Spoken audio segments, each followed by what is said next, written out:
in order to leave some room for discussion. Mr. Brennan, please. Yeah, thank you very much, and thanks in particular for inviting me to this event.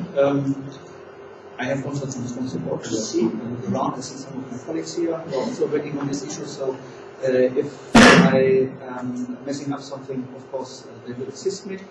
Hopefully not necessary.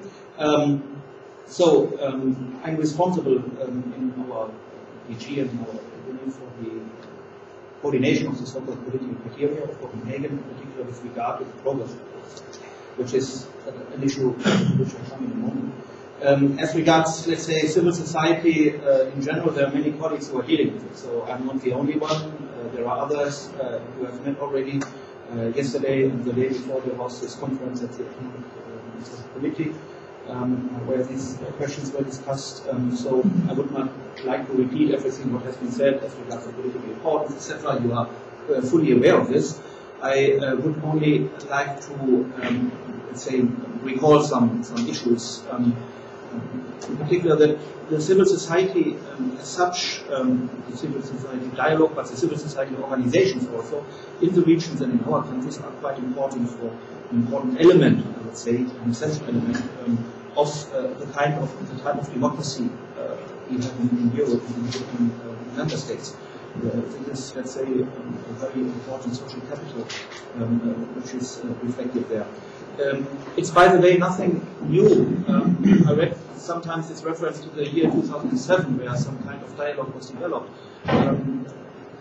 If you look back to the fifth enlargement, of course, support for civil society was already an important issue in this accession strategy.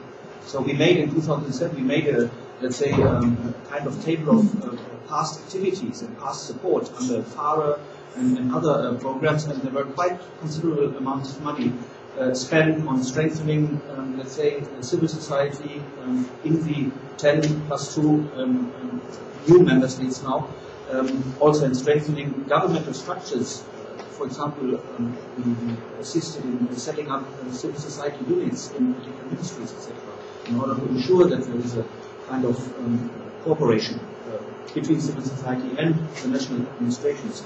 So there were quite a lot of activities. Nevertheless, with regards to the, let's say, new enlargement around now, Western Balkan countries and Turkey, it was considered necessary to renew this kind of consensus. You all know this and this works.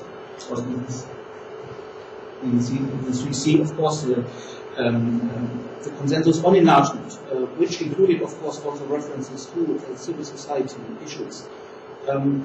Why I mentioned these three now in this context, it's quite interesting to see that under the Lisbon Treaty, now, which enters into force last year, we have this Article 49, which as such did not change the number, but there is some wording which is amended or added to this article. For example, it says, the condition of eligibility agreed upon by the European councils shall be taken into account.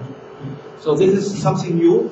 It simply means that the decisions of the Copenhagen Council in '93, the Copenhagen criteria, form part really now of the overall acquis of the primary law. That also the subsequent, let's say, decisions and conclusions of the European councils, and this includes, for example, also this council in December 2006 deciding on the treaties, on the renewed, let's say, consent for enlargement, form part of this kind of primary law, the basis of this enlargement strategy. So this is an important element now for the future, because it gives some more weight to what the European Council decides and what needs to be followed up. Now, when we talk about civil society, I said already that this is embedded somehow into this pre-accession strategy. This is just to remind these elements of this pre-accession strategy, the legal, let's say, framework, association agreements, stabilization and association agreements, the partnerships, yes, which have been revised last time, I guess in 2008, the financial and technical assistance. Yes, Ingrid will come back to this with regard to the civil society facility, which forms part of this kind of assistance, and of course the possibility for the governments to participate in programs, agencies, committees, and then we have the other elements like the negotiations. I will not go into detail on that. And then the annual strategy paper. And there I have another slide. And I would like to explain a little bit what we do. Civil society is of importance in, I would say, two respects as regards these progress reports. First of all, there are many organizations involved in the preparation of the reports through delivering input. And second, the reports themselves, they refer to the work of these civil society organizations, of NGOs, in the relevant countries. So when we discuss the involvement of the civil society and NGOs in this exercise, and this is the part for which I'm responsible also in our DG, this is, let's say, this can be summarized in the following way. You can read it. We have two stages. One is, of course, consulting the organizations in the region. That means our delegations are currently inviting, contacting civil society organizations, NGOs in their relevant country on various levels, national, regional, local level, in order to receive some input on the development in the respective area where this NGO, for example, is working or faces difficulties. But also getting some input, let's say, on the general working conditions in the country, whether they are consulted by the government or not, what are the financial problems, fiscal problems, etc. This input is, of course, important because the delegations forward this input to us, to the headquarters, where we then, at a later stage, continue to work on these drafts for the progress reports. This is actually taking place right now. So I have received already some information from several delegations that they have invited or are currently meeting this week many organizations in order to, let's say, collect this kind of input.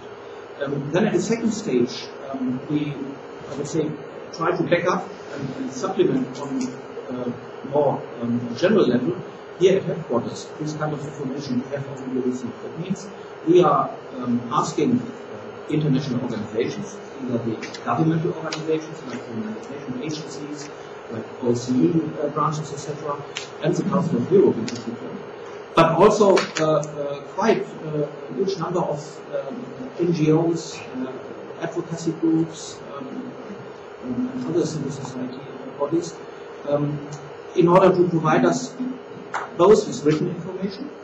This is something we have asked for by the end of this month. So we are receiving already this kind of input, which can be either annual reports, so information which is generally available, but it can also be information which is quite specific, which is really focused on the input we would like to see. And just to mention this, I made the experience now in the last few years, since I'm responsible for this, that more and more organizations try to really focus their input onto the needs of the policy. So they really organize also from a time perspective, let's say, their monitoring. So to avoid that, let's say, they come up with their report only 4 weeks later in November or December, so that they are not really in a position to give us their input before, because otherwise we would empty to a certain extent their kind of visibility and presence. So they quite often try to get the necessary input before. We could reflect it in the reports, and this, of course, is something which also strengthens these organizations. We have heard from many of these organizations that this kind of active involvement in the preparation of the reports, which is known to the governments, also strengthens their standing, let's say, in the region and in the country concerned. So this is some kind of support of these organizations through involvement in this kind of process. You see here some of the organizations I mentioned. Of course, these are, you cannot count each year, there are more, 30, 40, 50 organizations which, let's say, contribute here. This is quite substantial. There will be some other input, of course, from the governments, etc.